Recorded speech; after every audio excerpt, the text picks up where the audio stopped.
মালদার দিকে নজর রাখবো। মালদায় তৃণমূল কাউন্সিলরের বাড়িতে দুয়ারে সরকারের ক্যাম্প।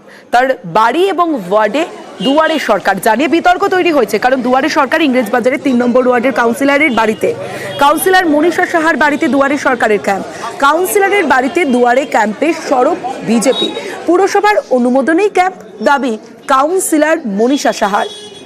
দুয়ারে সরকার ক্যাম্প বসেছে কি আপনার আমার নাচের স্বাস্থ্যসাথী কার্ডটা করবার জন্য কোথায় হয় আপনার কাউন্সিলরে অ্যানাউন্স করেছে ক্যাম্প। একজন নিজের বাড়িতে নিজের অফিসে দুয়ারে সরকারের শিডিউল দেওয়া হয়েছে, এটা মনে হয় আইনগতভাবে করা ঠিক নয়। কারণ একজন কাউন্সিলর সবার কাউন্সিলর, সেটা বিজেপি হতে পারে, সেটা তৃণমূল হতে পারে, কংগ্রেস হতে পারে, সিপিএম হতে পারে, বা কোনো পার্টি না করতে পারে।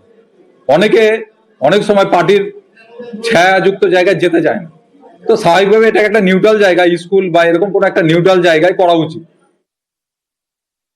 হ্যাঁ, এটা তো কোনো অসুবিধা নেই, কারণ দুয়ারে সরকার তো আপনাদের যে কোনো ক্লাব বা অফিসেও হতে পারে। তো আমার এখানে আমার অফিস ঘরেই হচ্ছে এটা।